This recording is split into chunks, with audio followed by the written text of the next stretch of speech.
Olá, está começando mais um episódio de O Futuro Vem do Futuro. Eu sou Lara Silviger, editora e head de produtos editoriais de MIT Sloan Management Review Brasil, e dou as boas-vindas a você que vem nos acompanhando nesta aventura do conhecimento, que é este podcast. A gente insiste por aqui sempre que o futuro vem do futuro, e agora vamos entrevistar o primeiro futurista nesta temporada, certo, Dri? Isso mesmo. Alguém que tem um pé lá no futuro e outro pé aqui no presente. Eu conheço esse entrevistado como futurista, mas eu também conheço como nosso colunista, que é uma honra para a gente, eu adoro enfatizar isso, como consultor e professor de inovação, como empreendedor, como gestor de um ecossistema de negócios, é empreendedor também de um ecossistema de negócios, ele não se satisfez com uma coisa só, como criador de frameworks de inovação, como pai coruja do Guilherme, como pai coruja adotivo do Blue, e aí a gente vai explicar um pouquinho, como colecionador de tênis, como o colonizador, que é mais fã do colonizado que eu conheço, e vocês já vão entender por que eu estou falando isso. Enfim, ele é uma pessoa muito múltipla, e aí muito plural. E ele consegue, eu acho isso bem bacana, porque consegue ter vários olhares para falar do futuro. Eu esqueci de dizer que eu sou Adriana Salles Gomes, diretora editorial da MIT Sloan Management Review no Brasil. Então, sem mais delongas, a gente chama aqui o Luiz Rasquilha e o Blue para se juntar a nós aqui nesse palco digital. E para quem ficou encafiçado com essa história de colonizador, só para contar para vocês que ele é o português de nascimento mais brasileiro que a gente conhece.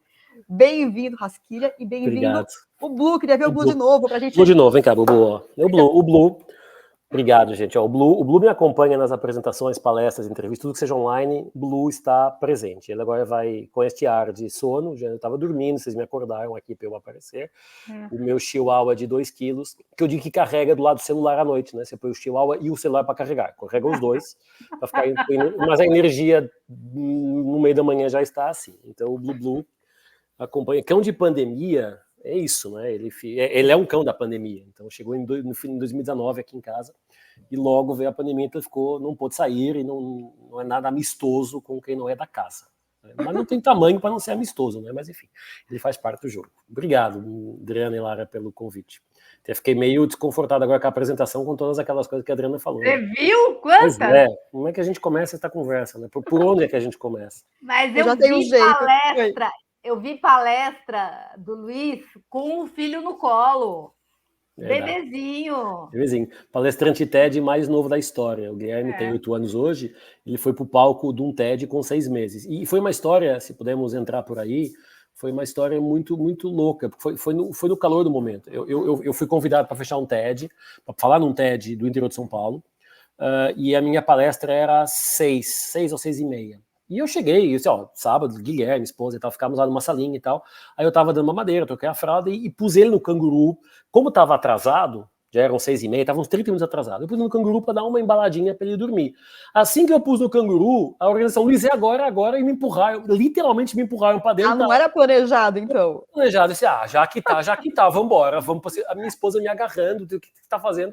Eu fui com o Gui para cima do palco, foram 8 minutos de apresentação, 12 minutos de apresentação, mas ele dormiu no meio, ele ficou pendurado, está no YouTube, é uma belíssima experiência, porque ele dormiu no meio da apresentação, e eu levei uns 3 minutos para entender que ele estava dormindo, porque eu estava tão entusiasmado, falando, segurando e tal, com aquele medo de bebezinho de 6 meses e tal, mas ele dormiu no meio da apresentação, ficou pendurado, dormindo, e virou um case nosso de apresentação, mas foi divertido. Então não foi planejado ficar aqui, foi planejado, não foi no calor do momento, já que tá, vambora.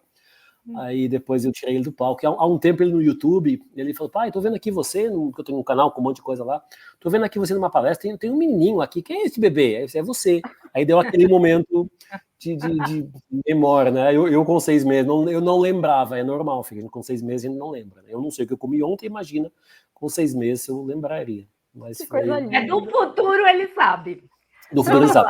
Você sabe que na escola dele, escola, né? Escola é escola de pequenininha, alfabetização, não sei o que, né? E o Gui, porque vive este mundo de tendência, de cenários, então ele leva muito essa visão para a escola. Tanto que a professora fala, ele é um daqueles mais criativos, sempre olhando para o futuro. Assim, antes assim, pelo menos tem experiência de casa, mas já tá um chip implantado, impressão 3D, coisas dessas que os coleguinhas às vezes ficam olhando, o que esse maluco tá falando aqui?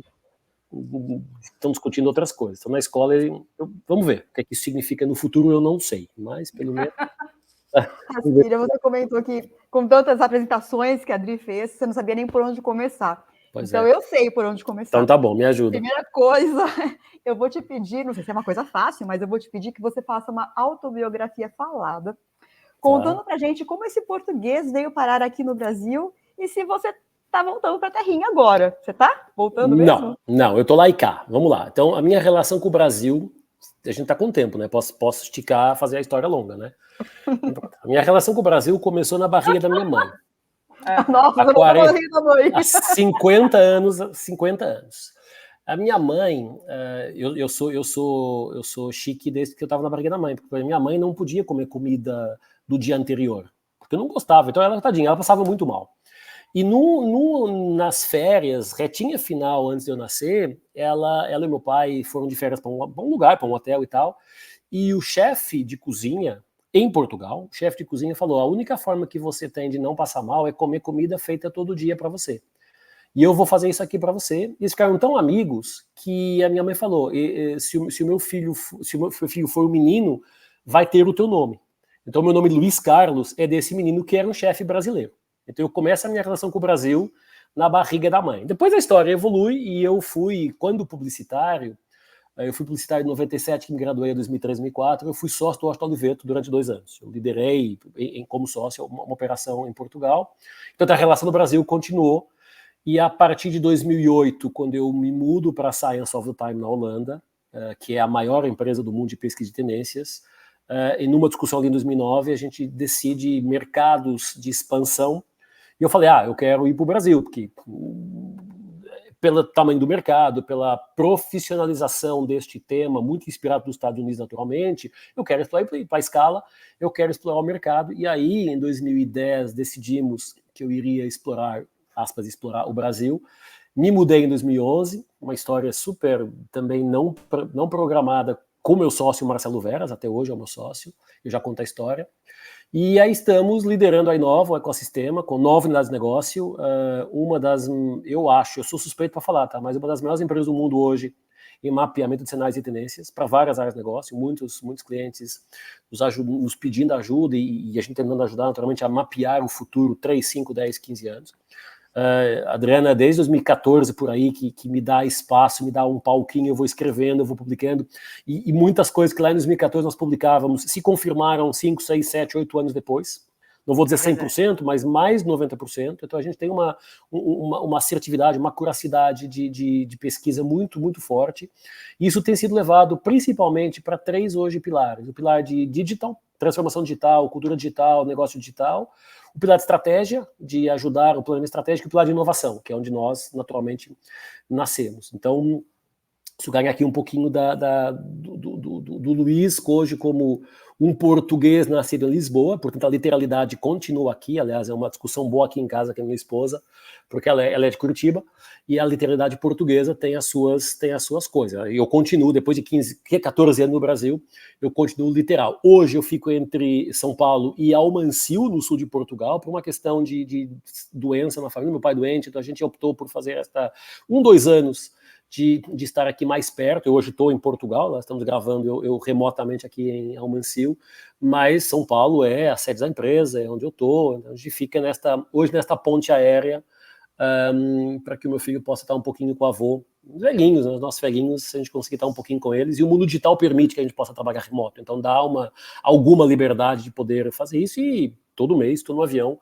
para o Brasil. Então não me mudei. Estou pontualmente com 2 CEPs. Eu tinha um CEP em São Paulo e um em Floripa, agora tenho um CEP em São Paulo e um em Almancil.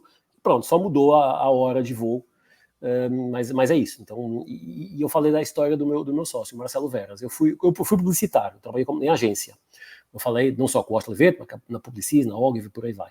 E dei aula de publicidade muitos anos. E em 2005 começou o advento dos blogs. Começaram os blogs e eu, meio tentativa e erro, abri um blog para colocar as aulas. Então eu dava aula e dizia para os alunos, cara, não precisa escrever. Eu vou botar toda a anotação no blog, você baixa, não precisa ficar aqui ditando na aula. Isso em 2005.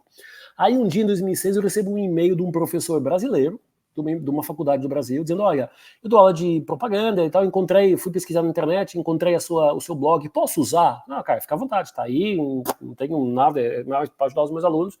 E um tempo depois ele falou assim, olha, eu dividi com o meu vice-presidente acadêmico o conteúdo, ele achou bacana, ele queria te conhecer. Aí Marcelo Veras, que é sócio da Inova até hoje, desde o início da operação no Brasil, em 2011, que é o meu sócio, que hoje toca toda a área de educação, e que me divide. Então, a minha ligação com o Brasil vem da barriga da mãe. Bom, e casou com um brasileiro e tem Casei com brasileiro. Filho brasileiro, né? Cachorro brasileiro. O filho agora tem dupla nacionalidade, então tem as duas. Mas nasceu aqui, no Brasil. Nasceu em São Paulo. Aliás, quando eu fui buscar o cartão de cidadão aqui em Portugal, eu falei que na frente, tá, do senhor lá da Polícia Federal de Portugal, eu falei para ele que ele tinha que saber cantar o hino para ter o cartão de cidadão. Aí ele ficou meio tenso, o Guilherme ficou, papai, eu não sei cantar o hino, eu só sei que é contra os canhões marchar. Aí o senhor falou, não, já tá bom, já tem direito ao cartão, só para saber isso já tá bom. Então hoje é uma dupla, é um filho com dupla nacionalidade. A minha, brasileira, tá rodando, tá na retinha final, acho que mais uns meses também posso ter um passaporte brasileiro. Então vai ser divertido. Muito bom. Bom, eu falei numa das 15 classificações que eu dei para você aqui na apresentação, falei que você é um criador de frameworks. Então, vamos começar por aí e pelo carro-chefe, que eu entendo que é o conceito de Trends Innovation. Então, que é de atrelar inovação às tendências. Então, eu queria que você desenvolvesse um pouco disso e, a partir disso, falasse como é que é o trabalho de inovar a partir de tendências. Vamos lá. Bom, em 2008, quando eu fui para a Science of the Time, a Science of the Time é uma empresa de pesquisa pura, de tendências comportamentais. E o Carl Rodd, na altura, falou, cara, a gente é acadêmico, somos PhDs, acadêmicos, mas a gente tem muito conteúdo de pesquisa, mas não sabemos muito bem como tangibilizar isso. Aliás, é uma crítica que a gente recebe dos nossos clientes que nos contratam para dar um curso, um workshop, uma palestra. Assim, isso é muito legal, mas como é que eu tangibilizo no meu negócio? E a minha função foi um pouquinho essa, você vem para cá para nos ajudar a discutir essa transformação. E na altura, em 2008, dizia, cara, há um tema, na minha opinião, leigo na altura, há um tema que eu acho que vai ser incontornável da gestão, que é a inovação. E não a inovação do século XX, que é a inovação de produto. Quando você pensa em inovação, é a Sony, é a General Motors, é a General Electric, são aquelas grandes empresas que criam produtos, e a Apple, naturalmente, com o ponto alto em 2007, com o iPhone, mas eu falei, não é inovação de produto, é inovação de comportamento, de consciência, de mentalidade, de olhar para o contexto do teu negócio, perceber as mudanças e dizer, o que eu faço em relação a isso? Para aproveitar as oportunidades e para evitar as ameaças. Então, esse contexto deu origem ao Trends Innovation, ou seja, a gente hoje fala gestão da inovação e gestão estratégica pela lente das tendências, que não é mais do que olhar para frente, do que olhar para o futuro. 3 anos, 5 anos, 10 anos, dá para olhar para 50, 100? Claro que dá, mas quanto mais você olha para o futuro, mais a lente abre. Então, 3, 5 anos está muito bem redondinho do ponto de vista de comportamento, do ponto de vista de cenários, o que tem potencial de acontecer. E a partir do momento que você também olha para frente, eu não posso ser ingênuo achar que só olhar para frente, não, a gente aprende com o passado e a gente aprende com o presente, mas vamos viver o resto da vida no futuro. Então, o futuro daqui a um dia, daqui a 10 dias, daqui a 10 anos, a gente tem que ter essa lente olhando para frente. E as empresas têm essa dificuldade.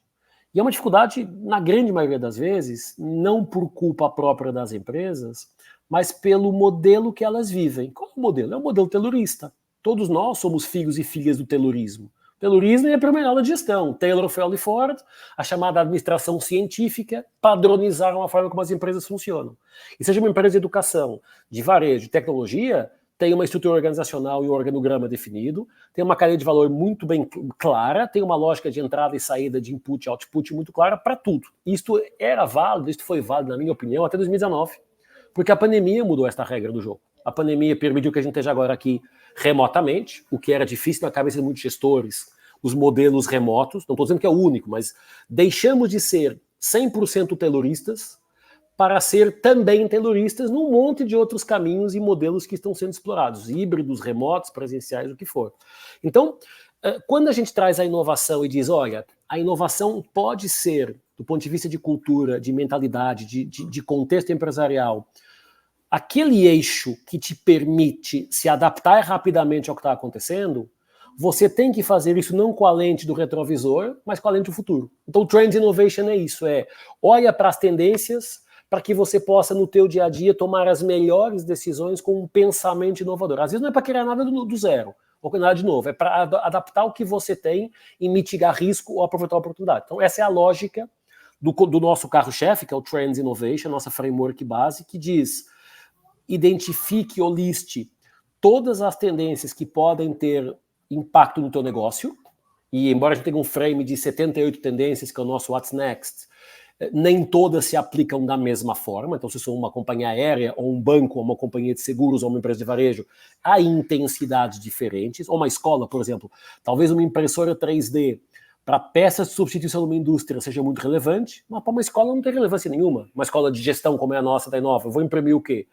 Diplomas em 3D? Não faz muito sentido. Então, como é que cada uma das trends, dos movimentos, se aplica a cada negócio? E por isso também eu acho que a beleza do fugir um pouquinho daquele taylorismo estandardizado para olhar para coisas de cada caso é um caso. Eu acho que e o pós-pandemia deixou isso muito claro. Acho que 2020 é uma mudança grande nesta cultura da standardização empresarial para uma coisa de maior descoberta, tentativa e erro, com todas as coisas boas e ruins que isso traz. E as empresas ainda estão nessa dor, porque ajuste cultural leva muito mais tempo. Então eu falo, durante 100 anos, de 1919 a 2019, vivemos um modelo taylorista onde era repetição do que deu certo, e com a pandemia que baralhou muito esta conversa, começamos a ter que explorar novos caminhos, porque o consumidor, o ser humano, se comporta de forma diferente, a geração mais nova está envolvida no ponto de vista tecnológico e conectividade, de conexão de forma diferente. Não estou dizendo nem que é melhor nem que é pior, é diferente.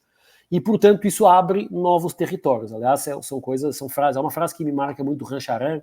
Nós demos uma aula juntos e ele dizia: todos os livros da gestão, inclusive os meus, têm que ser reescritos, porque os pressupostos pelos quais escrevemos as regras da gestão mudaram, o contexto é outro. Então a gente tem que começar a pensar em novos contextos e como é que isso de alguma forma influencia os padrões. Não vai mudar tudo, não é jogar tudo no lixo e começar do zero, tem um monte de coisa acontecendo. E o Trends Innovation, desde o primeiro dia, tem como, e até hoje é fiel a esse DNA, ajudar as empresas, ajudar os gestores, os líderes, os profissionais, os empreendedores, os alunos, a olhar também para o futuro. E se despirem um pouquinho dessa regra de, mas sempre foi assim, é assim que sempre foi feito, é assim que eu aprendi. Tá, mas há um contexto novo, seja porque temos mais players, porque temos mais gente conectada, porque temos mais tecnologia, seja lá por que for, que muda muito a regra do jogo. Então, o Trends Innovation, que é o nosso carro-chefe, é isso. Depois a gente materializa na educação, com os nossos programas executivos, o que for, na consultoria, que é ajudar a empresa a dizer, bom, o que eu faço com isso agora, lançamento de produto, portfólio, cultura, estratégia, o que for, e na pesquisa, que é produzir conhecimento para ajudar a empresa a tomar as suas discussões e a dizer o que pode fazer com aquilo. E umas usam a gente, no bom sentido, até o fim, de A a Z, outras falam, ok, agora com esse relatório, com este pacote de conteúdo, deixa que o meu time agora já sabe o que fazer. Então o Trends Innovation é isso, é o nosso DNA, está no nossa missão, visão, valores, e é engraçado porque até hoje eu não encontrei nenhuma empresa no mundo se posicionando assim. Tem muitas de tendências, e muito boas, e tem muita de inovação, e muito boas. Mas não tem nenhuma, até hoje, não faço essa análise todos os dias, naturalmente, mas até hoje uma que se posicione claramente dizendo inovação, estratégia, pela lente das tendências. Ou fazem uma coisa ou fazem outra, não ligam as duas. E a gente teve, eu acho, um pouquinho de competência para conseguir conectar metodologias de pesquisa de tendências com frameworks de inovação e agora de gestão estratégica. Eu acho que tem dado um samba bacana com os nossos parceiros. Hassir, eu estava conversando essa semana com um estrategista e ele dizia que uma das maiores dores dos negócios tradicionais, sob o ponto de vista dos C-levels, são as mudanças de comportamento e as próprias tendências também. O que antes levava gerações para mudar, hoje muda em um tempo muito curto, né? E aí, claro, entram diversos fatores em cena. E aí eu te pergunto, quanto dessas tendências tem a ver com comportamento e quanto com tecnologia. Dá para a gente mensurar isso, a fim de entender melhor o que vem de onde?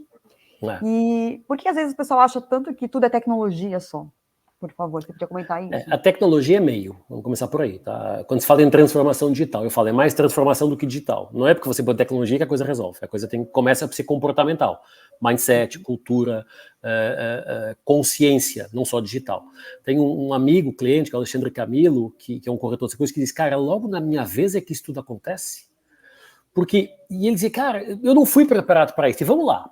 Eu muitas vezes pergunto, quem na sua graduação teve matéria de sinais e tendências, matéria de transformação digital, matéria de diversidade e inclusão, matéria de inovação?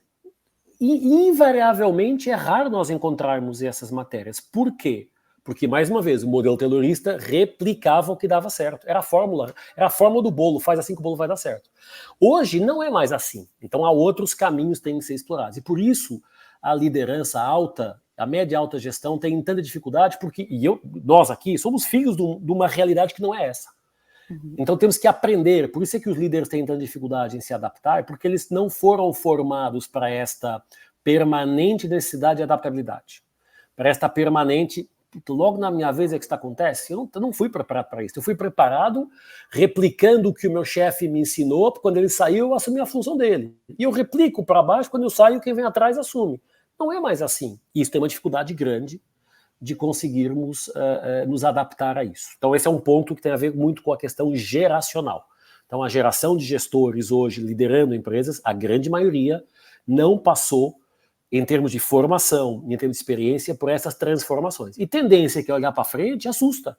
Porque, cara, há um tempo um CFO me dizia o seguinte, você vende 3 coisas que eu tenho dificuldade em entender. Você vende intangibilidades, você vende futuros com probabilidade de não acontecer, e você não me dá uma métrica de payback que eu, como financeiro, preciso. Eu falo, cara, não há.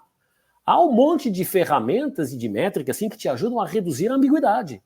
Então a gente está no território da intangibilidade, que assusta, naturalmente, o gestor mais, vamos chamar mais clássico, não é mais conservador, mais clássico. Então esse é um território que vai levar tempo. O Blue acabou de pedir para sair do colo, tá? Fala tchau para todo mundo. Tchau, Blue. Tô indo. Deve beber água, tá muito quente. Então a gente está nessa visão. Por outro lado, comportamento e tecnologia. Nós estamos sim no mundo, desde 2007, no mundo da conectividade. É tecnologia para tudo quanto é lugar, ela explodiu e evoluiu exponencialmente nos últimos 10, 15 anos, não haja dúvida. Estamos aqui, este é um exemplo do que a tecnologia nos permite hoje fazer, não é? Tá cada um em seu lugar e estamos aqui juntos. Mas o grande erro, vamos chamar assim, que o mundo empresarial tem vindo a cometer é achar que a tecnologia é que resolve os problemas, e não é. A tecnologia é um facilitador. Ela é o meio para, e portanto, a tecnologia é o comportamento. É o comportamento. Porque não é porque eu ponho tecnologia à disposição da empresa que ela se transforma, que ela fica mais ou menos digital. Ela se transforma e fica mais digital quando as pessoas têm a consciência digital e depois sabem que ferramentas ou que tecnologias podem utilizar. Então, o que eu já vi de discussão sobre o chat GPTs da vida, inteligência artificial, é bom ou é ruim? Depende. Depende do que você faz com ela. Depende se você usa isso para te ajudar a corrigir, a adicionar, ou se você não sabe o que está fazendo com aquilo. Então, eu vejo muito a discussão em cima, e se fala hoje muito da transformação digital 2.0, ou a segunda onda, porque já começou a entrar na discussão das empresas a consciência. Espera aí, não adianta botar um TI ou um líder com um cheque desse tamanho para botar tecnologia, se eu não souber para quê, de que forma e com que objetivo, até estratégico, eu quero utilizar. Então eu continuo batendo muito na importância da tecnologia e do comportamento para usar a tecnologia, e numa frase que eu uso muito, que é o CNPJ é o somatório de CPFs. As empresas são pessoas. E as pessoas não vão ser substituídas por tecnologia. Vão ser substituídas por outras pessoas que usam tecnologia. Então é muito a discussão comportamental e humana. Fala-se em lifelong learning, fala-se em upskilling, fala-se em preparar as pessoas sim para este contexto, porque um chat GPT com uma inteligência artificial pode me fazer um melhor professor, porque eu consigo melhor estruturar o conteúdo, mas se eu não souber se aquele conteúdo está certo ou errado, eu não consigo fazer a minha performance acontecer. Então, muita importância às pessoas, e mais uma vez, eu acho que os últimos 3, 4 anos trouxeram maior consciência, se fala tanto em segurança psicológica, saúde mental, cuidar das pessoas, que é um paradoxo no mundo tecnológico. Então, isso ganhou um pouquinho mais de relevância, infelizmente, porque fomos todos vítimas de uma pandemia, mas ganhou relevância após a pandemia. Espera um pouquinho, as empresas são as pessoas. É a pessoa que vende, que compra, que te atende. É o CPF que dá o bom dia, não é o CNPJ. Mas, de fato, os comportamentos, as mudanças de comportamento de menor espaço de tempo... Sem dúvida, sem dúvida. Pós-pandemia, o que mudou? Total. E qual o espaço de tempo que isso eu falo que mudou tudo. Se a gente olhar, vamos olhar, a internet anos 90, 80, 90. Depois, nos anos 2000, Amazon e Google foram os... Então tivemos ali 10 anos, tá? Dos anos 90 para 2000, 8, 10 anos. Depois veio o iPhone em 2007. Depois você começa a ver, em 2022, o ChatGPT, e em 2030, a Quantum Computing, por exemplo, já para dar uma visão... O salto quântico que a tecnologia trouxe acelera as pessoas. Meu filho, com 8 anos, outro dia, estava programando um videozinho de dinossauros que aprendeu na escola. Eu não sabia nem por onde é que eu ia começar aquilo. E ele vai tranquilamente, porque aprendeu, e aquilo para ele é mais normal. Mas então, tudo isso é influenciado pela mudança de comportamento antes da tecnologia. Pela mudança de comportamento. Que diz assim, nós temos que nos preparar para o que está acontecendo. Então, nós temos que ter a capacidade de usar o que está, a tecnologia à nossa disposição para ser mais efetivos, mais competentes, mais eficientes, mais eficazes. E, portanto, o comportamento acelera, aliás, a curva de tecnologia anda mais rápido, a humana vem na sequência. A empresarial vem depois, a de educação vem depois e a de regulamentação vem depois. Porque a regulamentação, tipicamente, anda sempre atrás, dizendo que não pode. E depois a gente vai ajustando e vai se acomodando o uso das diferentes soluções. Mas a tecnologia puxa a mudança de comportamento. E o comportamento depois aplica, ou não, a solução tecnológica. Então a tecnologia influencia mesmo o comportamento. Ela influencia porque, como cada vez está mais gente conectada, vamos pegar a conectividade. Estamos falando de 60%, 70%, talvez um pouquinho mais, de pessoas conectadas no mundo. Naturalmente, umas vão puxar as outras, né? Você vê o post, você vê o comentário, você vê o grupo, a coisa vai andando e você vai se ajustando. Porque o mundo avança. E, portanto, a não ser que você queira, eu sempre falo, se você não quer estar neste mundo, vai lá para a Austrália, para o meio de uma tribo aborígene, que talvez tenha um perfil no Instagram para postar a vida deles e você vai ser marcado. Então não tem como fugir disso. Uhum. Agora, o grande desafio é saber equilibrar. E esse é um desafio, por exemplo, na educação dos mais novos. Deve ou não deve ter iPad, ou celular, ou tecnologia, ou rede social? Deve ou não deve? Depende do que você vai fazer de uso disso. Se você usa isso para estar 10 horas por dia, é claro que não. Se você usa isso para complementar outros aprendizados, é claro que sim. Então, é muito a discussão, não é A ou B, ou não é solução A, solução B, é um monte de coisas que estão aqui pelo meio que podem ser exploradas. Luiz, mas você já está indo para a solução, deixa eu dar uns passos atrás aqui, queria que você falasse um pouco, então, dessas são 78 tendências que vocês mapeiam, né? Dessas, quais estão impressionando mais vocês num contexto Brasil? Vamos pensar num contexto Brasil. Por um lado, a busca por a intergeracionalidade, essa para mim é uma das mais fortes, ou seja, diferentes gerações coexistindo entre si. E quando eu falo de diferentes gerações, é a empresa que tem uma pessoa que tem 18 anos, uma que tem 35, 50 e 70. E, portanto, você tem diferentes gerações com diferentes cabeças, origens, formações, experiências, discutindo entre si, e essa, para mim, é das mais transformadoras. Porque a gente vê, há um tempo aconteceu numa apresentação de um cliente onde eu estava, tinha uma das pessoas mais velhas da sala, um dos executivos mais velhos, tinha estagiado com o Taylor.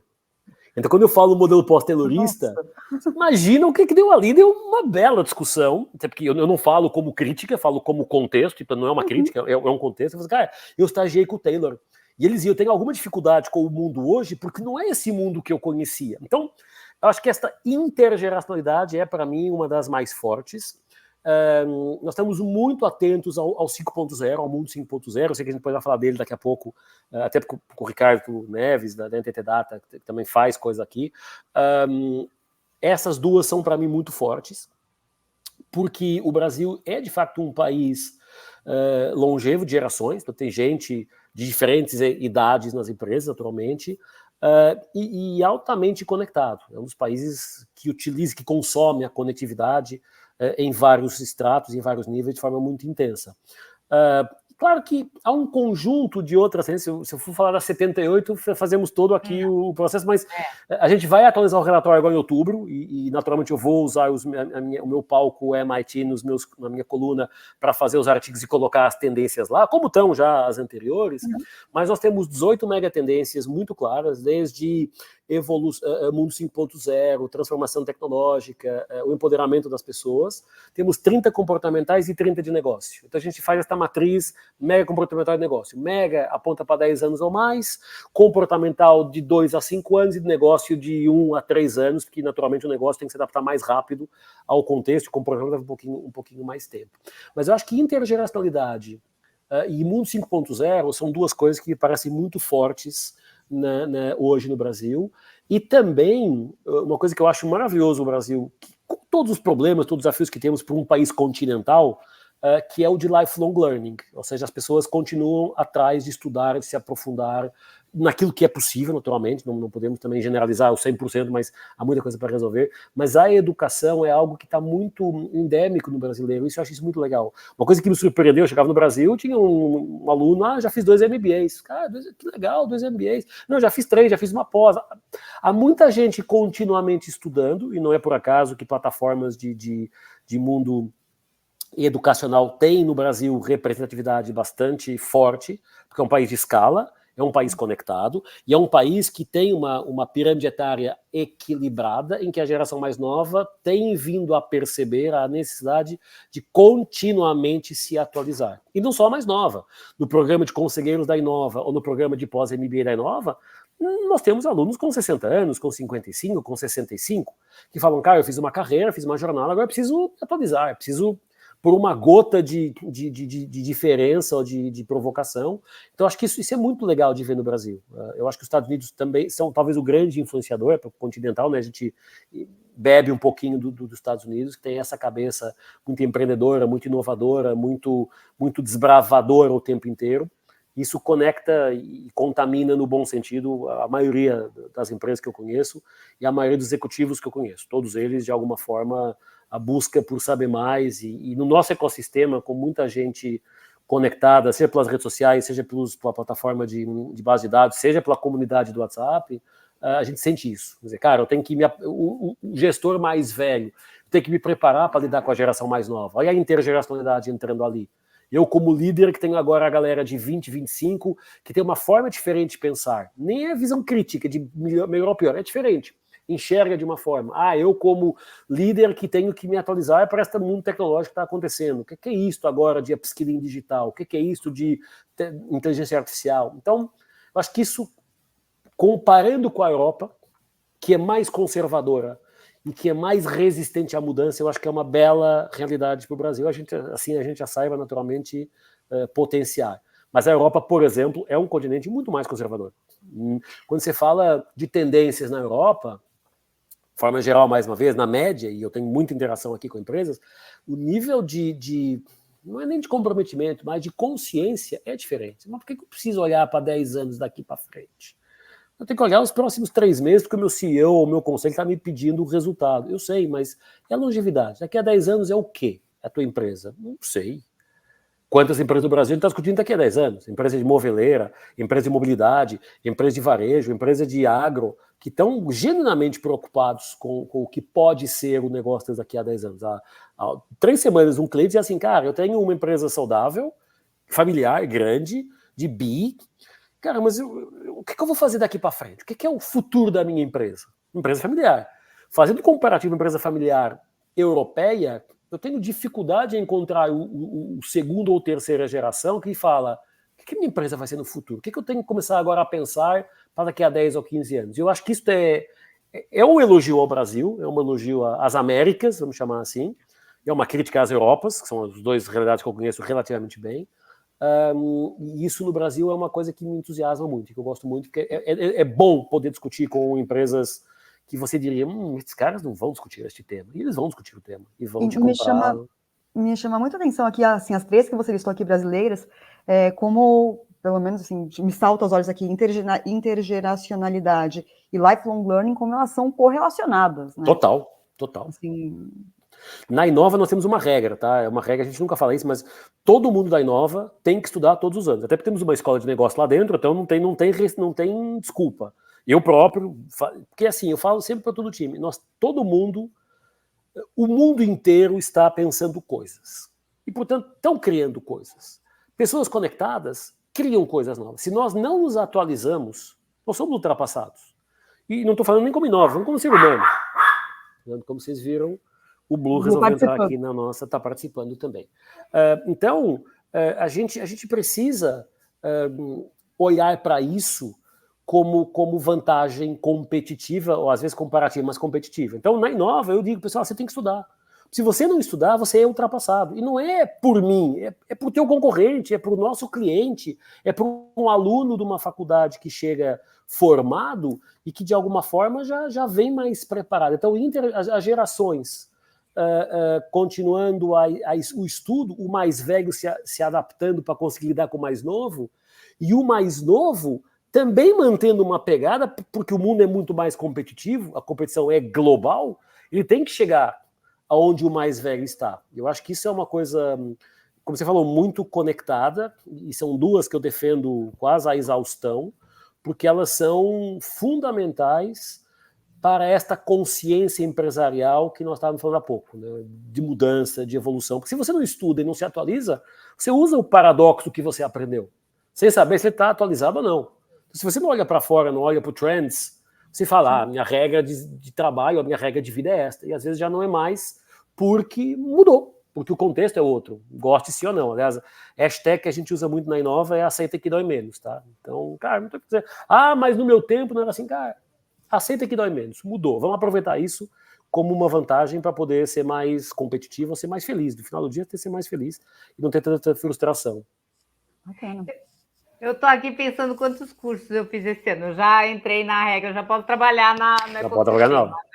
Eu já fiz uns 3, pelo menos. Às vezes é um curso, às vezes é um webinar, às vezes é uma série. É aquela curiosidade perante de ler coisas, de aprender coisas. Não precisa ser uma pós-graduação formal por ano, não é isso. Mas quanto de conteúdo bacana está sendo disponibilizado free? Os webinars da vida, esses nossos podcasts, um monte de coisa. Quanto conteúdo o MIT tem bacaníssimo free, que você precisa aprender uma coisa: tempo, arrumar espaço na agenda para fazer isso, coisa que há 20 anos não era assim. Há 15, 20, 30 anos a conversa era bem mais difícil. Então, essa evolução, ou essa obrigatoriedade está muito clara. A gente tem que continuar estudando. Tá, depois a gente pode falar mais de como fazer isso, que eu acho que você deve ter alguns truques, alguns hackings para a gente fazer isso de uma maneira mais fácil. Mas eu queria agora, para a gente fechar esse primeiro bloco aí de Trends Innovation, queria que você materializasse Trends Innovation em cases. Eu conheço, por exemplo, 2 que me vêm à mente, Olambra e Leroy Merlin, vou falar a pronúncia brasileira, mas eu sei que tem muito mais coisa. Então, enfim, se você quiser falar um pouquinho disso. Você sabe que a minha limitação é confidencialidade. O Leroy Merlin e Veiling Olambra, você fez um artigo na HSM há uns anos atrás do case, porque é um grande case, são os que nós podemos falar porque o próprio cliente autorizou. Mas nós temos um público agora, acabamos de entregar há 2 semanas o Metrô de São Paulo. O Metrô de São Paulo lançou em 2022 uma mega concorrência para olhar o 2050 pela lente do metrô. Entregamos há 2 semanas o projeto finalizado, depois de 2 anos de trabalho. E esse é público e ele vai agora começar a ser amplamente difundido pelo próprio metrô, porque ele é o dono da conversa. Mas deixa eu dar alguns exemplos. Conta esse do metrô pra gente, então. Agora conta, assim que já que o time... Não pode ainda? Pode. A gente pode fazer com eles, tem que falar com eles, naturalmente, para a gente fazer o co-assinado, né? Tá. Mas sem dúvida tem um belo case ali. Então o pessoal vai ler na MIT. MIT. Tem um belo case ali de uma empresa de mindset público, com tudo que isso traz, de menor agilidade ou do maior conservadorismo, fazendo um belíssimo trabalho sobre o futuro da mobilidade, das pessoas, etc. Mas deixa eu dar alguns exemplos que tem vindo, mais uma vez, há marcas que eu posso falar, outras que eu não posso. Vou dar um exemplo de uma empresa, de uma marca moveleira, indústria moveleira brasileira do Rio Grande do Sul, que percebeu nas tendências uma diminuição do espaço nos apartamentos. É uma tendência, basta ver São Paulo, a quantidade de apartamentos de 25 metros quadrados que estão disponíveis, e eles lançaram uma linha de móveis modulares. Então, o sofá vira cama, você volta a cama para dentro e vira um sofá, a mesa que estica é que encolhe. Então, tem alguns produtos que estão tentando responder a essa demanda. Uma empresa do ramo alimentício que percebeu que com este modelo home office de trabalho remoto, nas garagens de alguns prédios, mini mercados, mini supermercados, que você digitalmente, você desce do lado do -1, do -2, para comprar um leite, uma Coca-Cola, um suco, uma coisa que acabou, e você vai no... Então isso saiu de um trabalho feito para uma dessas empresas, saíram 15 linhas de produtos, a esta é aquela que a gente vai apostar, que é entrar dentro dos condomínios com a nossa oferta. Então é um exemplo concreto e prático disso. Quando você vê, por exemplo, em São Paulo, a dor do trânsito, de ficar muito parado do trânsito, muito tempo no trânsito, e quantas marcas automotivas começaram a trazer para dentro dos carros soluções de conectividade mais intuitivas. Ou seja, você ficar falando no telefone, projeta na tela, tem por voz, tem um conjunto de interações, tudo vem das tendências. Quando se fala em se abrir mais à comunidade, quando você vê um banco ou uma companhia de seguros abrir as suas incubadoras de startups muito mais para se conectarem ao ecossistema, tudo isso sai da análise de tendência. Tudo que eu falei aqui foi projeto que nós fizemos para empresas desses ramos e setores, para dizer, olha, tem aqui uma oportunidade e a gente pode explorar isso. Então, o grande desafio da mentalidade Trends Innovation é dizer assim, eu tive uma ideia, eu quero fazer uma iniciativa de trabalho, pense sempre quais são as tendências que suportam essa ideia. Se tiver tendências robustas, 2, 3, 4, 5, 8, suportando, vamos em frente, é porque tem tudo para dar certo. Se não tem uma tendência, eu recomendo alguma cautela, dizer, será que é uma ideia que só você acredita? E, portanto, não há nada que esteja demonstrando. Quando a gente fala em pesquisa de tendências, ela é mundial, ela é global. Não é a tendência da cidade A ou B, é global. Então, se ela é global, ela tem uma robustez e quase uma validação, aspas, científica, que te permite acreditar que aquilo vai dar certo. Se não tem, será que a tua ideia é da tua cabeça? E talvez por isso tanta startup falha. Porque tem a ideia, traz a ideia, mas não a põe contra o mapa de tendências, e muitas ideias, afinal, eram só da cabeça do empreendedor e o mercado não as queria.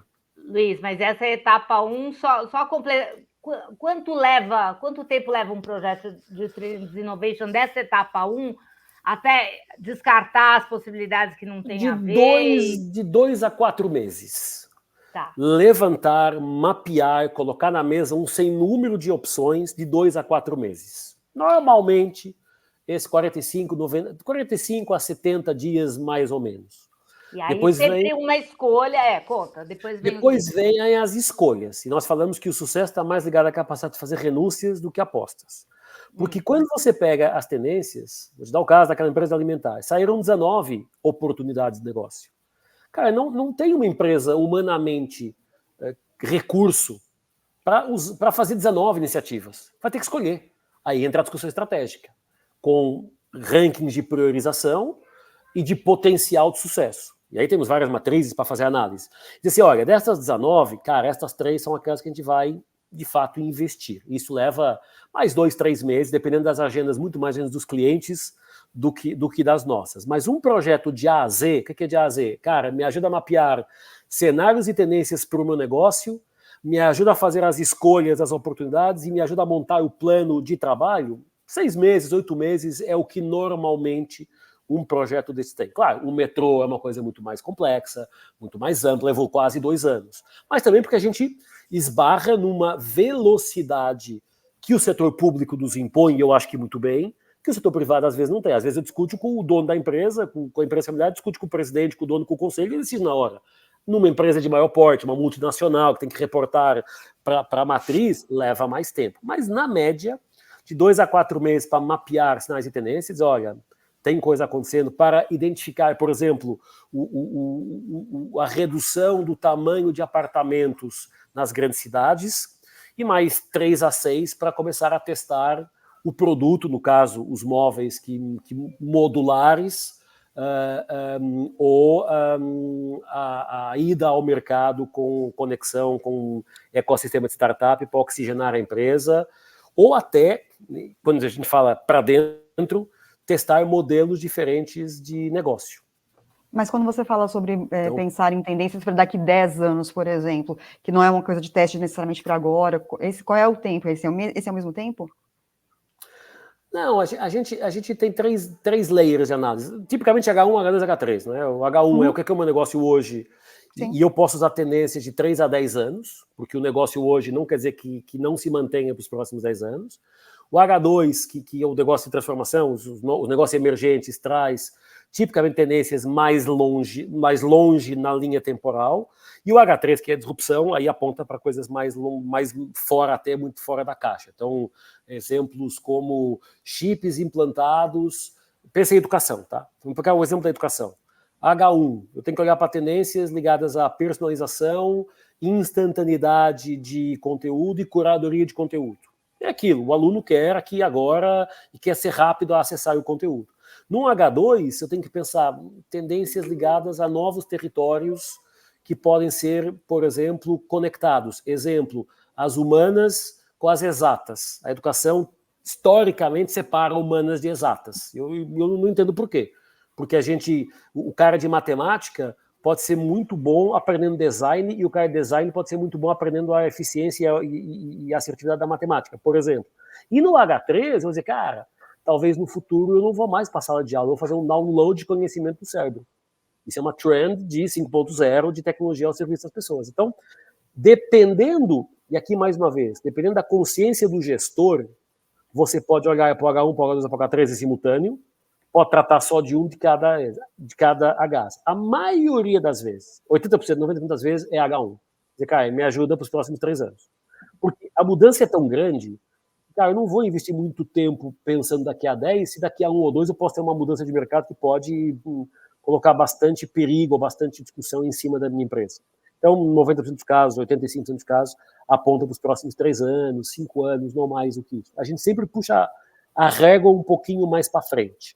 Até para poder olhar lá mais à frente e depois começar a olhar para trás, o que a gente pode ajustar para se preparar em relação ao que vem pela frente. Então, dá um caso concreto. Uma empresa de caminhão, que vende caminhão, me dizia há um tempo atrás, cara, é caminhão. Várias tendências apontam a dificuldade no futuro, e não é muito longínquo, tá, de ter motoristas. Porque a galera mais nova não está tirando nem a carteira de dirigir, quanto mais e dirigir caminhão de transporte de carga, por exemplo. E o Brasil é um país, o Brasil e os Estados Unidos, é um país que roda em caminhão, em container. Rodoviário. Qual é o problema? É caminhão autônomo? Como é que eu vou atrair pessoas? Porque caminhão autônomo requer uma infraestrutura de estradas que nós também não temos ainda preparadas. Então, olha a equação que está desenhada para as empresas de caminhão. Dificuldade em ter novos motoristas, porque daqui a 10 anos se aposentam X, daqui a 15 anos aposentam Y, daqui a 30 anos, 90% dos motoristas hoje potencialmente não estão no ativo. Quem vai substituir? Aí vem a discussão que não é só da cadeia de valor de transporte, é a mobilidade como um todo. E aí começam as discussões mais amplas. Eu, que sou uma empresa de caminhões, como é que eu vou fazer isso? Como é que eu vou ter caminhão? Vou investir em caminhão autônomo? Vou me ligar a alguém que já esteja olhando para o caminhão autônomo? Vou começar a pensar em outras formas de mobilidade que não é só caminhão, sei lá, entrega por drone, por exemplo.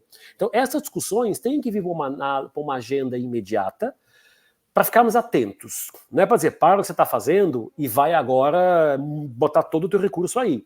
Mas tem que estar atento ao que está acontecendo. Porque senão, se alguém acerta a mão numa iniciativa dessas, muda o paradoxo do mercado e às vezes a empresa pode não conseguir responder a tempo e ser ultrapassada. Então, esse é tipicamente o tipo de discussão que nas empresas mais atentas vem para a mesa. Perfeito. Vou aqui partir para o nosso próximo bloco, que a gente vai falar um pouquinho sobre uma das tendências que você comentou aqui, que era exatamente sobre ambidestria, né? Perdão, ambidestria foi o tema que eu pensei agora aqui, né? Você estava falando da ambidestria, que era, eu acho que entendeu o que você falou, quando a gente não é parar por agora, mas ficar olhando, né? Cuida do presente e se prepara para o futuro, é a essência da ambidestria.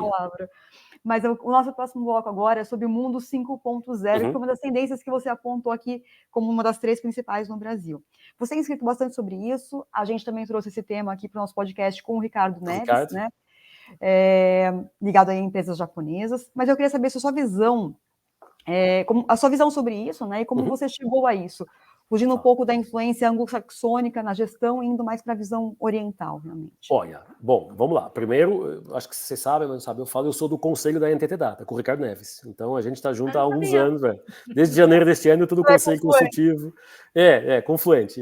Do conselho consultivo da NTT Data, o Ricardo me convidou, uma honra estar com ele, um prazer muito grande estar com ele e com o time na discussão da NTT Data, onde ele está como CEO e sendo uma empresa japonesa que de fato traz essa visão. Vamos colocar as variáveis em perspectiva. O mundo 4.0 foi criado, vamos chamar assim, criado com aspas, tá? Mas na Alemanha, quando a Alemanha, em 2012, 2013, percebeu que a China estava, do ponto de vista industrial, muito mais preparada, e falou, cara, a Europa vive da indústria alemã, vamos colocar assim, e a gente tem que se preparar para esta visão e vir ao 4.0, o que eu chamo de Tech for Business, tecnologias para os negócios. Então, automação, RPA, impressão 3D para fábrica, robôs, tudo isso virou um movimento muito forte de mundo 4.0. Em 2019, 2020, no Japão, vem a discussão de mais uma etapa que diz assim, tecnologia para os negócios. Mas e as pessoas? Como é que ficam as pessoas nesta conversa? Então eu tenho trazido de Tech for Business 4.0 para Tech for People 5.0. A tecnologia ao serviço das pessoas.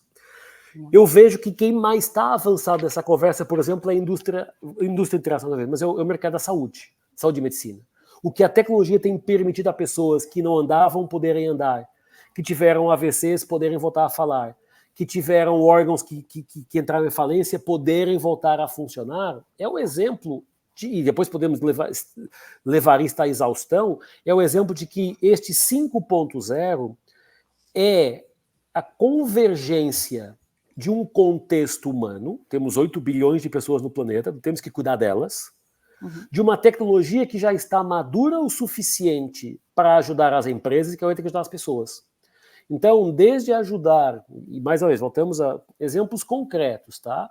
Desde ajudar a imprimir alimentos, porque muitas regiões do mundo, infelizmente, não têm ainda a alimentação necessária. Então, nós podemos, no limite, acabar com a fome no mundo através da impressão 3D de alimentos. Isso é uma tecnologia ao serviço das pessoas. Nós podemos... tem um caso da primeira pessoa que teve um implante cerebral, perdeu a fala, num AVC que teve, perdeu a fala, e com o implante cerebral, os pensamentos dela são falados por um computador. Então a pessoa pensou e o computador traduziu o pensamento em fala. Então a pessoa pode se comunicar de novo. Então nós estamos entrando nesta preocupação com o ser humano e usando a tecnologia para melhorar a vida das pessoas. Agora, isso pode ser levado para a questão do ambiente, para a questão social, para a questão infantil, para tudo que seja a relação humana, nós podemos usar a tecnologia. O 5.0 é essa essência, tá? É a tecnologia ao serviço das pessoas com o objetivo de resolver os problemas do mundo.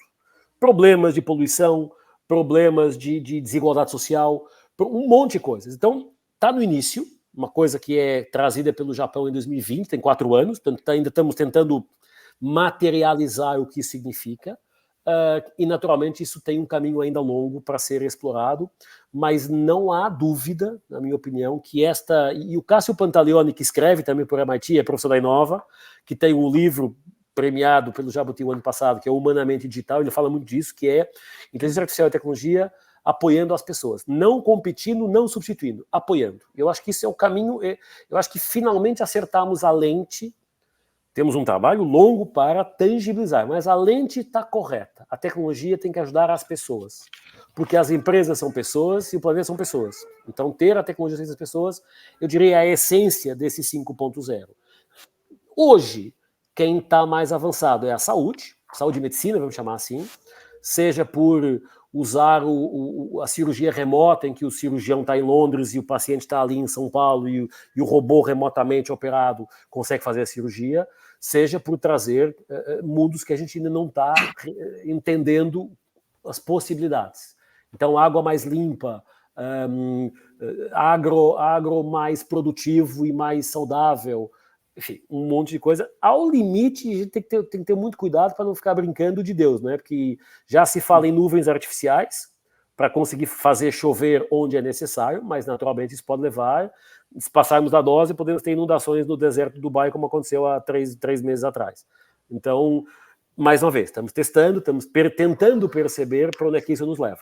Luiz, só fazendo um complemento aí a essa pergunta, eu tenho um pouco de dificuldade quando a gente fala dessas possibilidades de futuro, de materializar como é que isso está sendo visto pelas empresas hoje, porque aliás, foi isso que aconteceu com a inteligência artificial também, né? O pessoal deu uma dormida, né, no ponto, porque sempre era uma coisa do futuro. Tem até um nome para esse paradoxo. Então você não liga, porque é uma coisa para o futuro, não é para agora. Um dia chega, exatamente. O que o pessoal vai fazer ou já está fazendo em relação ao 5.0 no Brasil, já que você vê que aqui é uma coisa legal. Nós fizemos uma masterclass há 3 semanas, tinha 150 pessoas inscritas, o que é um bom sinal, que pelo menos haja pessoas, 150, naturalmente, para a escala do Brasil não é nada, mas é melhor do que 30. E eu lembro um dos comentários, a pessoa dizia, cara, eu ainda não estou entendendo bem o 4.0, lá veio o Luiz com mais um layer da conversa, já estou perdido sem saber para onde é que eu começo. Então, o que está acontecendo no Brasil? Tá? Estamos no início da discussão e estamos no início da curiosidade. Fale-me mais sobre isso. O que é isso? Como é que eu posso aproveitar isso para o meu negócio, para a minha realidade? Então, isso já está despontando. Tá? Enquanto, por exemplo, volta a fazer o comparativo com a Europa. Aí você fala aqui de 5.0, o cara olha, o que você está falando? Não estou nem entendendo o que você está falando. Então, e essa é a realidade. Então, o cara não entendeu bem o que está acontecendo aqui. No Brasil, já há um índice de curiosidade sobre o tema e uma expectativa de explorar melhor o tema. Estamos no início, os 8 eixos 5.0, que fala de produtos hiperpersonalizados, que fala de upskilling digital das pessoas, que fala de cultura orientada ao ser humano, são caminhos, são jornadas longas que têm que ser feitas ainda, porque é cultura orientada a produto, não a pessoa. A personalização não é personalizada, é standardizada para todo mundo, depois você faz o ajustezinho que pode fazer. Então ainda há uma mudança grande em curso, e o que nós temos vindo a acompanhar muito pelo, mais uma vez, nosso ecossistema, que é pequenininho, mas é o que é que as pessoas começaram a ficar despertas já para o tema. Cara, eu não quero ser pego de surpresa de novo, como fui lá atrás, como fui pela pandemia, como fui não sei o que eu preciso fazer para estar atento. E às vezes é deixar um pouquinho de tempo da semana, um pouquinho de dinheiro para fazer um workshop, para fazer e começar a oxigenar sobre esse tema. Isso, nos próximos 12 meses, não vai parar o teu negócio. MIT, para o que você está fazendo, porque agora você tem... Não, mas dá um pouquinho de atenção a esse tema, porque daqui a pouco, quanto mais inteligência coletiva se conecta nesse tema, vai sair uma ideia que pode mudar a regra do jogo. E elas vão acontecendo e o mundo está aí dia a dia mostrando isso. Então, naturalmente a tecnologia apoia, mas ela tem que estar ao serviço do ser humano. O Tech for People, o Tech for Human, é talvez a grande diferença do 4.0, que é Tech for Business. Business é automação, robô, tudo que permita acelerar o negócio e automatizar a empresa.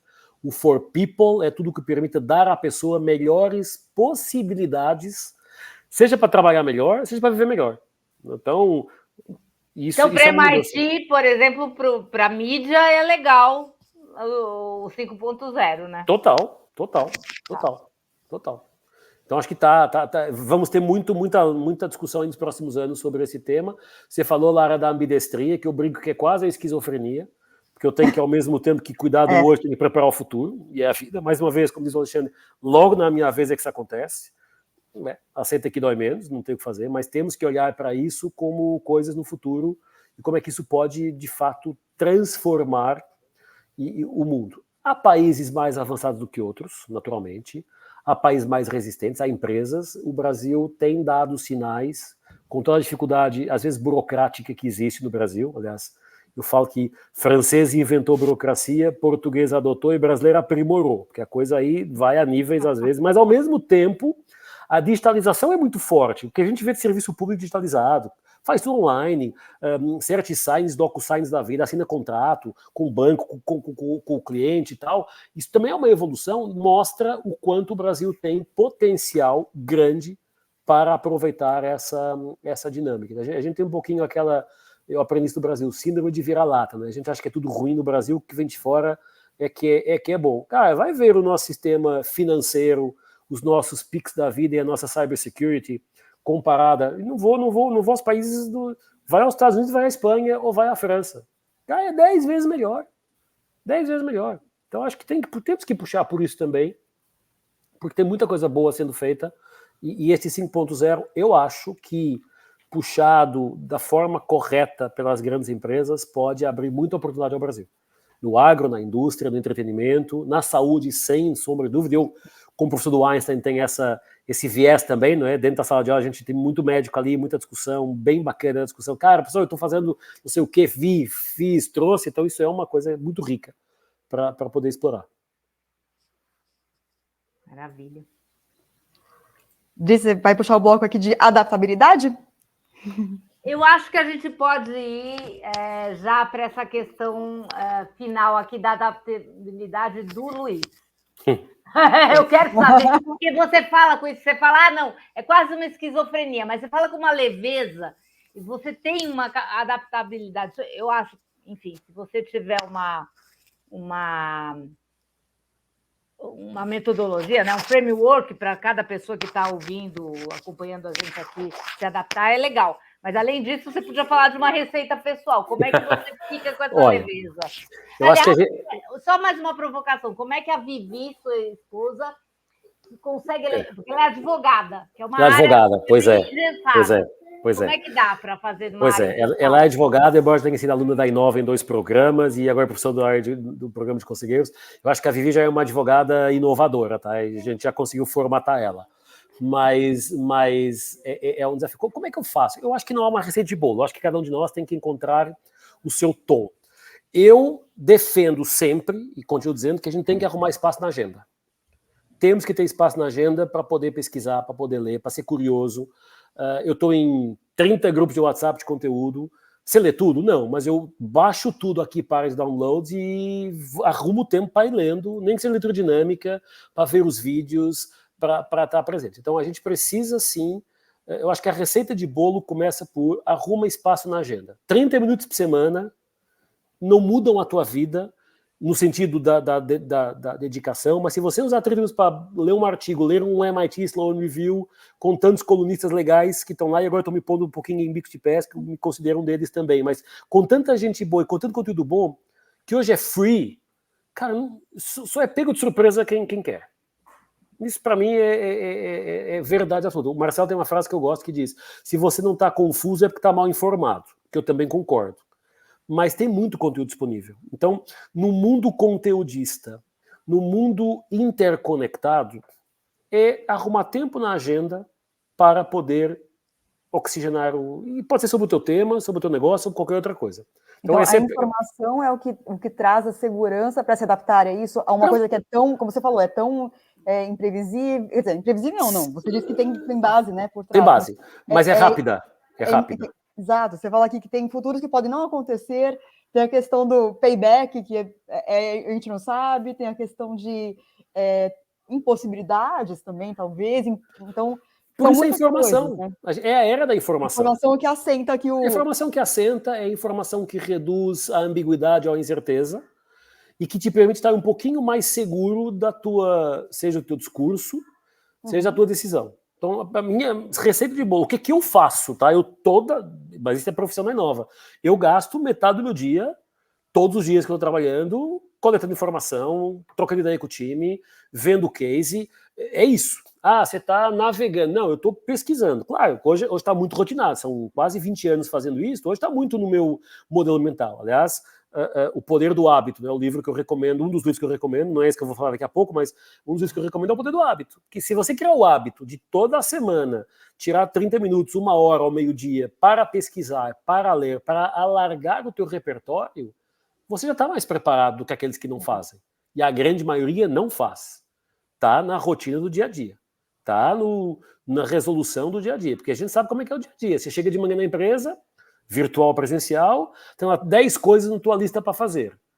Estas 10, apareceram mais 30, você sabe lá onde é que elas apareceram. 30 mísseis caíram em simultâneo. No final do dia, você das 10 tinha para fazer, fez 4, resolveu 32 que não estavam previstas, deixou 30 para resolver amanhã. Quando você chega na sexta-feira, você quer se jogar da janela. Tem um monte de coisa para... A gente o tsunami passa por cima da gente. Então, se a gente não tem a capacidade de dizer, cara, tá bom, não dá para resolver tudo, não dá para saber tudo, mas eu preciso arrumar tempo para me atualizar. E lifelong learning, etc. Então, essa é, para mim, a primeira receita de bolo. Tem uma segunda, que essa talvez seja mais interessante, que é não aceitar a verdade absoluta só porque sempre foi assim. Eu tenho que ter uma visão crítica das coisas. Eu só consigo ter uma visão crítica se eu souber do que eu estou falando. Então, daí a informação, daí o estudo, para dizer, olha, não é bem assim, pode ser mais para lá, vamos explorar desse caminho. Então, visão crítica é fundamental. E a gente sabe que questionar o status quo, seja empresarial ou o que for, tem dor. Tem dor, porque é discutir temas que estão na ordem do dia e a gente tem que ter uma visão crítica sobre eles. Não é uma visão crítica para destruir, é uma visão crítica para dizer, será que é mesmo assim? Então, a gente só consegue empurrar a fronteira do conhecimento se tivermos uma visão crítica sobre o que está acontecendo. E isso para tentar explorar novos caminhos. Então, são duas coisas que eu gosto muito, que eu trago para mim, tá? Tempo para ler, para pesquisar, para estudar, para aprofundar, para mergulhar sobre o tema, e visão crítica, para dizer, olha, o que eu li ali, o case que eu vi, uma coisa que o Tadeu da Inova fala é, nós temos que saber fazer conexões incomuns. Eu acho esse conceito maravilhoso. Não. Porque de diferentes informações que você cruza, você faz uma conexão em comum e encontra um caminho. Encontra uma ideia, encontra uma oportunidade, encontra alguma coisa que pode te ajudar a ser mais assertivo. Então, acho que essas são as duas coisas que eu diria, 2 para 3, que eu diria que faz sentido a gente tê-las presentes. Tempo na agenda e visão crítica, raciocínio crítico, para colocar em perspectiva. Tá? Não é para afrontar ninguém, não é para ser arrogante, nada disso, mas para colocar em perspectiva, para construir o teu modelo mental. E leveza é obrigatório? Não. Eu acho que se você faz o que você gosta, naturalmente se torna mais leve. Eu acho que é consequência. Leva algum tempo a você não se deixar, não é afetar, acho que é uma palavra muito forte, mas contaminar pela coisa. Né? Porque, vamos lá, se a gente ficar vendo as notícias o dia inteiro, a gente fica, na maioria das vezes, em depressão. Tem um monte de coisa acontecendo no mundo que hoje é visível, que não era há 10 ou 15 anos, também acontecia, mas não era visível. Hoje é visível, cara, como é que eu faço? Então, eu acho que é importante ter a leveza assim, para poder lidar com... Não é ser inconsciente, não é não ser sério, mas acho que a leveza é importante até para termos a distância necessária. Eu acho que se ganha com a idade, acho que é a única forma que a gente ganha isso, é com a idade, não é com outra coisa, experiência / idade, para poder olhar para as perspectivas e dizer, cara, não é bem assim, vamos com calma. Talvez a palavra é serenidade, né? Com serenidade, né? Leve a serenidade. Você sabe que tem um meme que eu adoro, eu coloco no meu Instagram, está lá, que diz assim: quando você for mais velho, você não vai deixar de fazer coisa errada. Você vai fazer ela mais devagar. Um pouquinho, essa serenidade de dizer, olha, vamos fazer erro, a palavra não é bem o erro, mas não vou falar aqui, está em gravação, vai continuar fazendo mais devagar, a gente vai ganhando um pouquinho mais de história, eu já passei por isso, já sei como é que funciona.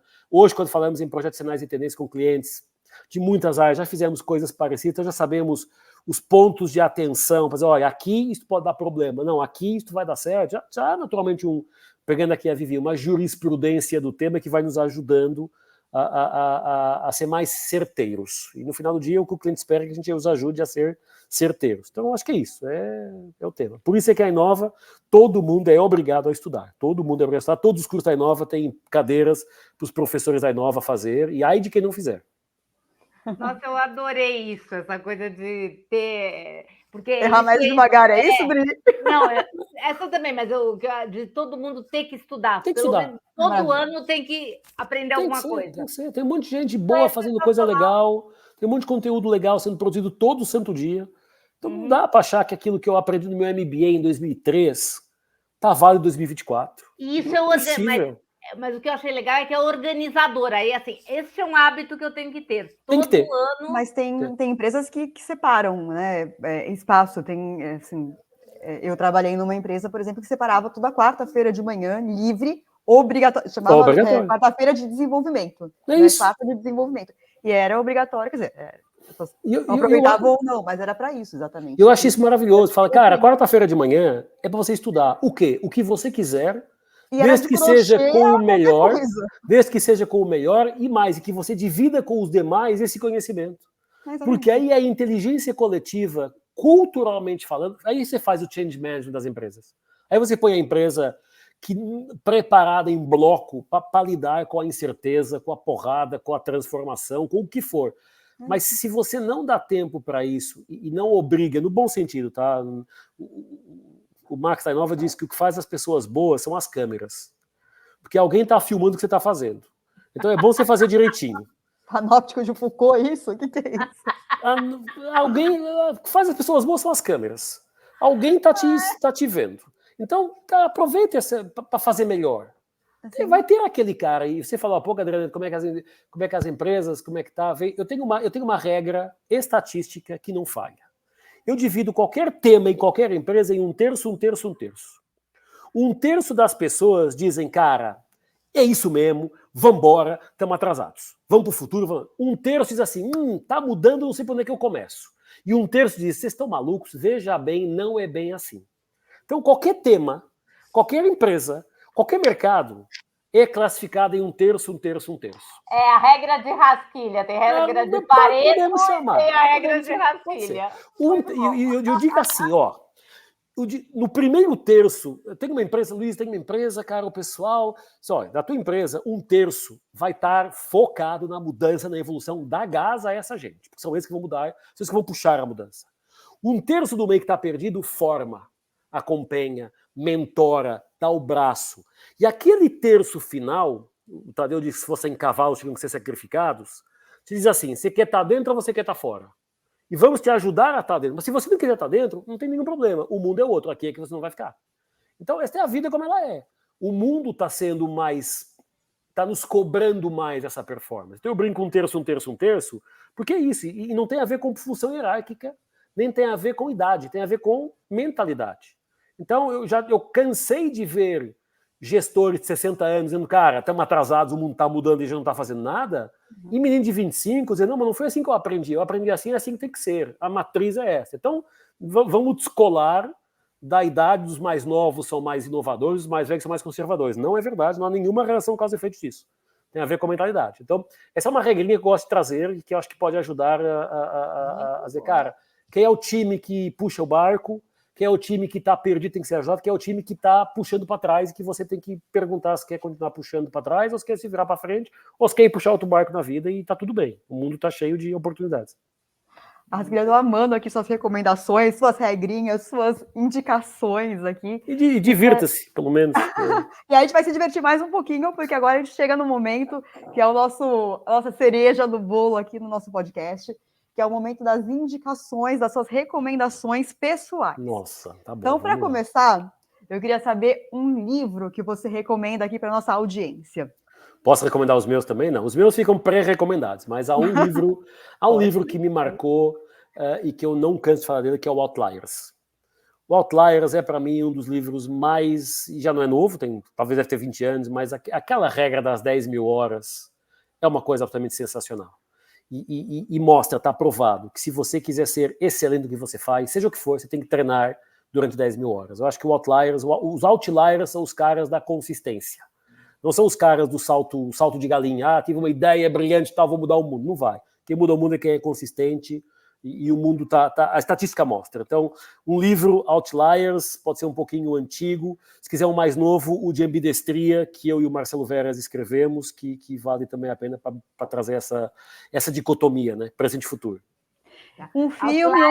É do Malcolm Gladwell. Malcolm Gladwell, desculpa. Não tinha falado desculpa. Malcolm Gladwell, sem dúvida, exatamente. Boa. Um filme ou uma série que você recomenda? Eu uso muito os filmes e as séries para desconectar do dia a dia. Então eu vejo a coisa de tiro, porrada e bomba e de abobrinha e agora muito com os desenhos do Guilherme. Mas é uma série longa que eu acho muito bacana, que é o Blacklist. Tá no Netflix. O Blacklist é uma série que vai na 9ª temporada. Eu amo. Eu tô me arrastando para chegar ao fim, porque 9 temporadas a gente vai há 4 anos, 5 anos que tá vendo. É maravilhoso. Mas por que eu falo daquilo? Por que eu trago o Blacklist? Porque no Blacklist, independente da história do cara, a capacidade de montar a narrativa episódio por episódio e ter uma narrativa por trás é o que eu acho que é o grande desafio das empresas. O que quer dizer com isso, com a analogia? A narrativa por trás é o propósito, o posicionamento de uma empresa. Mas as narrativas do dia a dia têm que ser adaptadas ao que está acontecendo. Então acho que o Blacklist tem um pouquinho essa dinâmica, né? Eu tenho a narrativa total, se o Eddington é o Ed-13, é o N13 ou não é o N13, é o espião russo ou não é o espião russo, mas cada episódio traz uma história diferente, sem nunca desconectar da história mãe. Então eu gosto disso por essa analogia. Uma empresa é uma empresa, tem o seu DNA, tem o seu posicionamento, tem a sua longevidade, tem o seu eu. Ela não pode desvirtuar isso, mas ela tem que se adaptar ao dia a dia em função do que o mercado também traz. Se ficar muito engessada e dizer eu aí não faço, aqui não vou, pode ficar para trás. Eu gosto muito, até porque eu uso muitas séries para me desconectar. E agora eu tô louco para ver o Axel Foley, né, o Tira da Pesada 40 anos depois com o Ed Murphy, os velhinhos todos, porque eu era fã do Tira da Pesada, o 1, o 2 e o 3, e agora 40 anos depois vieram de novo. Tá ali no meu Netflix, tá baixado para eu ver, mas vou tentar ver nos próximos dias.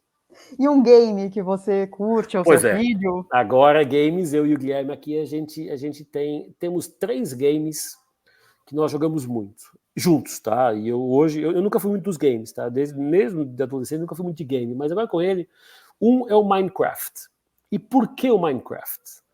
Porque ali você tem, e ele tem tido uma evolução muito grande. O Minecraft é um jogo que você constrói coisas. Descobre coisas, mineração, não sei o que, e constrói coisas. E essa construção te dá uma noção de espaço, uma noção de equilíbrio, uma noção de descoberta, que na idade dele é muito bacana de ver as casas que ele constrói, as pontes como ele faz, isso para mim, e eu tenho andado, vou atrás, né, porque vai me ensinando, é sempre bom aprender com o mais novo, mentoria reversa, aliás, é uma coisa que a gente tem definido muito, e nesse caso concreto a gente faz isso. Então esse Minecraft foi aquele primeiro jogo que nós começamos a jogar, vemos até hoje, depois tem um de futebol, que jogamos um contra o outro muitas vezes, e jogos que a gente consiga fazer juntos. As plataformas de milhões de jogos, mas Minecraft é aquele que hoje mais nos conecta, apesar, olha que louco, o Minecraft é um Lego digital. Um Lego digital, a Lego podia ter feito, mas não fez, foi outra empresa que fez. Então, mas é um Lego digital, aquilo não é o design mais avançado da história, é um design pixelizado, mas aquilo te envolve de um jeito, você vai construindo, você vai descobrindo, e é muito bacana. Então, eu sou muito fã de Minecraft hoje, por causa do Gui, a gente juntos joga. E uma música? Há uma música que eu amo de paixão desde sempre, que é da Xadê, que se chama No Ordinary Love. É a música que eu, durante muitos anos, ouvia todos os dias. De vez em quando, toda semana ela passa aqui, ou na Alexa, ou no Spotify. E eu gostava, não sei, e se perguntar por quê, não sei. Eu, desde que eu ouvi a primeira vez, gostei, ficou. O Gui tá ouvindo os White Snakes da vida e as Xadês da vida, então a gente tá trazendo também a música da nossa infância / adolescência, mas não tem nenhum... É a minha música de eleição, sempre foi, continua, e eu acho que sempre será a da Xadê de No Ordinary Love. Um esporte que você gosta, que você pratica? Eu pratiquei handball, então eu fui profissional de handball, joguei 6 anos Foi de handball. profissional? Fui profissional. Dos 14 aos 19, depois não era tão bom que permitisse viver daquilo, fui estudar na faculdade, fazer curso, e a gente vereda por outro caminho. Mas hoje, muito por causa do Guilherme, hoje ser um goleiro, o Guilherme está há 1 ano jogando futebol como goleiro, com um potencial e um talento que todo mundo reconhece que tem um potencial de ir longe, whatever that means, né? Sabe-se lá o que isso possa ser. Por causa disso, eu voltei a me envolver muito com o futebol. Então a gente joga futebol juntos, treina juntos, eu treino ele em um monte de coisa, estou aprendendo com os tutoriais do YouTube como treinar goleiros. Olha. Então estou treinando ele, então tá um hobby hoje muito bacana, que está começando a virar uma obrigação, então ele agora está entrando no momento de parada do clube, da época. A gente vai treinar, vai continuar treinando, temos todos os equipamentos aqui em casa, luva de goleiro, baliza, o que você pode imaginar, temos em casa para treinar ele. Então hoje o meu esporte é futebol, por conta do meu filho jogar futebol. Por isso, não seria, talvez seria outro. Maravilhoso. E um curso, uma formação, um estudo que você faz ou fez para não se entediar, para não se acomodar? Imagino que você faça muitos, porque você comentou já que você faz todos os dias, que você não para, mas escolhe um para a gente aqui, para a gente entender. Olha, naturalmente hoje com as plataformas, o demais, Courseiras da vida, o próprio MIT, tem muita coisa boa. Eu acho que o grande desafio é de tanta coisa boa escolher o que faz mais sentido. Eu não posso deixar de recomendar os da Inova, razões óbvias, né? Mas os nossos, a gente tem 3 ou 4 gratuitos de tendências, então quem quiser aprofundar um pouquinho sobre o tema, eles são free, só precisa de nome e e-mail, não precisa mais nada, não pede cookie, não pede nada, estão totalmente free. Mas eu acho que a gente precisa sempre ter 3 ou 4 ou 5 no pipeline. Por exemplo, eu tenho, né, estamos falando aqui no nosso estúdio, mas eu tenho 4 abas abertas com cursos lá. Tenho 6 aqui no meu aprendizado Udemy. Um deles, vocês vão dar risada com certeza, é treinador de goleiro. Então tá lá um no Udemy, então eu fiz os de governança, tem lá um de treinador de goleiro. Tem um aqui de análise organizacional também, tem um de board member. Então, eu acho que é difícil recomendar um. Mas se tivesse que recomendar um, para dizer, cara, aquele que eu preciso fazer para começar na conversa, o de ambidestria corporativa, que está na Inova, porque eu acredito profundamente que o divisor de águas das empresas que vão ter sucesso, as que vão ficar para trás, vai estar na capacidade de pensamento ambidestro, que é cuida do presente e prepara para o futuro. Então, eu recomendaria, passe a publicidade, Adriana me perdoa, o curso da Inova de ambidestria. Eu vou só para diminuir um pouco a publicidade, também pode-se estudar o tema em outro lugar. Ninguém com certeza. Que tem que sem ser, dúvida. Né? Sem dúvida, claro. Desculpa. Ficou disclaimer. Você fez o seu papel, eu fiz o meu. Você fez o seu, pronto, então tá perfeito. Tá bom. Agora a gente quer saber uma brasilidade, assim, que você gosta, que te chama atenção aqui. O olhar é interessante, porque é o olhar de fora, né? A gente sempre pergunta para quem está aqui dentro, para quem é brasileiro, e você se tornou um brasileiro. Eu queria saber uma brasilidade aqui. A brasilidade que eu mais amo é a seguinte frase: se não deu certo é porque não chegou no fim. Eu acho isso lindo, porque a capacidade de resiliência, de resistência, de quebrar a regra e passar a barreira, essa frase para mim é o maior aprendizado que eu tenho da minha vida no Brasil, cara, isso não está dando certo porque não chegou no fim vai dar certo. Então eu acho que essa é uma brasilidade maravilhosa, que você, quando explica para um alemão, ou para um inglês, ou para um japonês, ou para um americano, o cara não entende muito bem o que isso significa, mas hoje, com um DNA já brasileiro, eu adoro essa brasilidade. Cara, vai dar certo. Vamos confiar, vamos trabalhar, a coisa não acontece por acaso, mas se não está dando certo é porque não chega no fim, no final vai dar certo. Eu acho que é uma bela brasilidade que eu carrego comigo e que já nos ajudou enquanto Inova muitas vezes. E aqui uma pessoa que você gostaria de ver ou ouvir neste podcast? Eu sou fã pela relação e pela proximidade do Rancharan. Acho que o Rancharan seria um belo nome para trazer para a conversa. Não sei se até já foi entrevistado em algum MIT dos Estados Unidos, mas acho que valeria, sem dúvida, trazê-lo com a sua lente de 83 anos, de um mundo diferente daquele que ele escreveu e que ele muito sabiamente colocou nos livros. Acho que era uma bela perspectiva. E aí, conta agora como é que você vê o mundo de outra forma. E sou muito fã e amigo pessoal, com muito prazer também, do Ricardo Basaglia. Acho que o Basaglia tem vindo num caminho de educar o mercado sobre a importância das pessoas, da educação, da formação, da consciência, da responsabilidade, que eu acho que temos sempre a aprender com o Basa, além da dona Ângela, que é o Instagram que ele usa ao sábado para responder as perguntas, que é sensacional.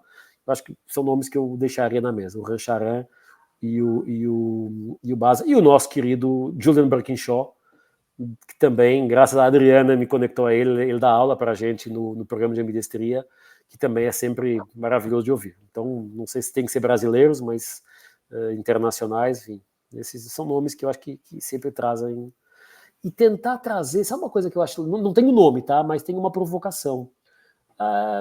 Nesta visão de mentoria reversa, a galerinha mais nova, os adolescentes que nos falam sobre como é que eles veem o mundo, criança, temos muito a aprender com eles, com essa geraçãozinha mais nova, below 14, abaixo dos 14, com 12, com 10, com 8, acho que pode ser, não sei se coisa de 1h30, naturalmente, mas pode ser uma experiência, não sei, Fica a provocação. Beleza. E a Adri tem mais uma, agora essa ela vai te perguntar. A minha já está satisfeita, porque ele falou da frase. Eu queria que ele falasse uma frase, a brasilidade, tá? Maravilhoso. Ah, mas eu tenho mais uma frase. Se você quiser, eu tenho mais uma frase. Tenho mais uma frase, não é brasileira, de um amigo meu português, chamado Carlos Coelho, que diz: sempre que se desafia o futuro, o presente se revolta. E o tempo acaba por premiar os mais ousados. Essa frase está no nosso mural da Inova o tempo inteiro, porque é isso. É do Carlos, um amigo meu português, um cara de branding, que usa essa frase. Eu acho essa frase absolutamente genial. E é isso. Quando alguém traz uma ideia um pouquinho mais fora da caixa, o contexto fala, não, veja bem, não é bem, veja, não pode, né? E depois o mundo mostra a ousadia, e ousadia não é inconsciência, mas a ousadia é que faz o mundo avançar. Então é uma frase que eu gosto, além daquela que eu falei da brasilidade. Muito bom. Então, tá bom. Então deu certo. Deu certo. Obrigada, Luiz, adorei. Imagina, prazer. Tem Obrigado a você. aqui. Obrigada demais, Rasquilha. Obrigada a você. Foi um prazer ter você aqui com a gente. A gente já sabia que ia ser muito bom e foi mesmo, né, Dri? Obrigada também, a gente só tem colunista bom. Obrigada também a Adriana, a Camila, a Natália, que também estiveram aqui no backstage com a gente. E, claro, você que nos acompanhou em mais este episódio. E se você também não viu os outros episódios, você pode acompanhar todos eles no nosso portal de MIT Sloan Management Review Brasil, que está de cara nova. Acompanhe, confira lá, mande feedbacks para a gente, que esse lugar foi feito para você. Então, a gente se vê na semana que vem, na próxima quinta-feira. E até lá. Um abraço a todos. Tchau, tchau. Obrigada, Luiz. Obrigado a vocês.